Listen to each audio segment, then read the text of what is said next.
As the world tiptoes through a fragile recovery, the global economy finds itself at a historic crossroads. Behind every optimistic projection lies a deeper undercurrent of volatility. From shifting supply chains to stubborn inflation, what once seemed like temporary disruptions now threaten to become the new normal. Have we entered a permanent era of instability? Or are we on the cusp of economic reinvention? In the wake of the pandemic, economies bounced back with surprising vigor. Stock markets soared. Consumer demand surged. But that rebound, it turns out, was a mirage, unsustainable, uneven, and deeply fragile. Today, central banks around the globe are tightening monetary policy to combat inflation that refuses to recede. Yet with every interest rate hike comes the risk of triggering a recession. Businesses are caught in the middle, struggling to navigate rising costs, cautious consumers, and unpredictable markets. Emerging markets face even starker challenges. Dependent on foreign investment and vulnerable to currency shocks, they walk a tightrope between growth and crisis. Meanwhile, geopolitical tensions, intensified by war, trade disputes, and political fragmentation, cast long shadows over any hope of coordinated global action. The United States stands at a curious juncture. While the labor market remains surprisingly resilient, the bond market tells a different story. Inverted yield curves and investor jitters hint at deeper structural imbalances. Europe, on the other hand, grapples with an energy transition sped up by conflict in Ukraine. The pivot away from Russian gas has come at great economic cost, testing the unity of the European Union and the strength of its green ambitions. China, long the engine of global growth, is navigating a slowdown that many experts say is structural, not cyclical. Debt-laden property sectors, demographic decline, and a decoupling from Western markets have combined to slow the world's second-largest economy, raising questions about the future of globalization itself. Yet while some brace for decline, others see an inflection point, a chance to redesign economic frameworks long considered immutable. Discussions once confined to academic circles are now central to public debate. Should central banks be restructured? Can fiscal responsibility coexist with bold investment in the future? Governments are rethinking their roles, not merely as regulators but as economic architects. In the United States, calls grow louder for industrial policy to boost domestic production.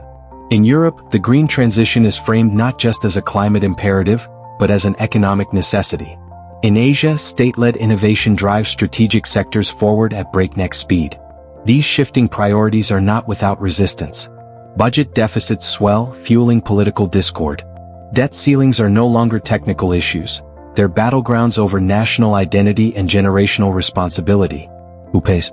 Who benefits? Who decides? Amidst these tensions, artificial intelligence and automation are quietly redrawing the labor map. White-collar jobs once thought safe are increasingly exposed.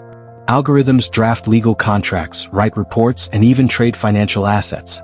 The economic value of human labor is being renegotiated, and not everyone will emerge with leverage. Digital currencies, both private and central bank issued, promise further disruption. If fiat money is dethroned, or even diluted, what happens to the power structures built atop it? Nations like China are accelerating the development of digital yuan. Meanwhile, crypto advocates envision decentralized finance that bypasses traditional institutions altogether. But trust remains the currency of economies. Without it, even the most sophisticated systems falter. And trust today is in short supply. Media narratives shift rapidly, amplifying anxiety and polarization. Social platforms, once heralded as tools of democratization, now deepen divides. Economic data is no longer seen as objective. It's interpreted through ideological lenses. In this climate, facts compete with feelings and policy becomes performance. Still, resilience endures in unexpected places. Local economies adapt. Communities organize. Entrepreneurs innovate not just for profit, but for purpose. Amid the noise of macro instability, micro hope flourishes. Education is also under the microscope. Traditional systems struggle to prepare learners for jobs that may not exist tomorrow. Lifelong learning is no longer a luxury, it's a survival strategy. And access to that learning remains starkly unequal. Even so, a generation of digital natives is emerging, more connected, more aware, and more demanding than ever. They are not satisfied with growth for growth's sake.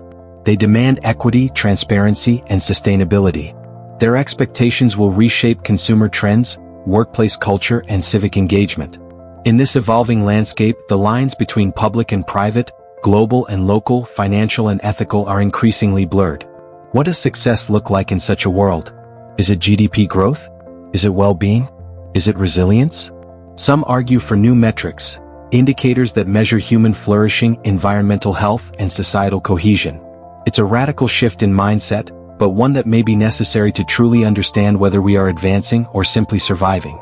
At the same time, the specter of climate change looms large over every economic forecast. Disasters are no longer rare, they are routine. The costs, human and financial, are staggering. Insurance models are breaking down. Migration patterns are shifting. The global economy is not just reacting to change, it is being reshaped by the environment itself. Against this backdrop, leaders are tested, not just in their technical competence but in their vision. It is no longer enough to manage crises. The demand now is for foresight, courage, and moral clarity. Yet the path forward is not linear. It twists through uncertainty, resistance, and contradiction. Some reforms will falter. Some innovations will fail. But history shows that periods of turbulence often precede breakthroughs. In this moment, the role of the individual becomes even more critical. Every decision, to spend or save, to vote or disengage, to adapt or resist, ripples outward. We are not passive spectators. We are participants in a drama that will define the next economic age. And perhaps in that lies our greatest opportunity, to question old assumptions, to reject false binaries, to imagine systems not just more efficient but more humane, to reforge the social contract for a world where interdependence is both our strength and our challenge.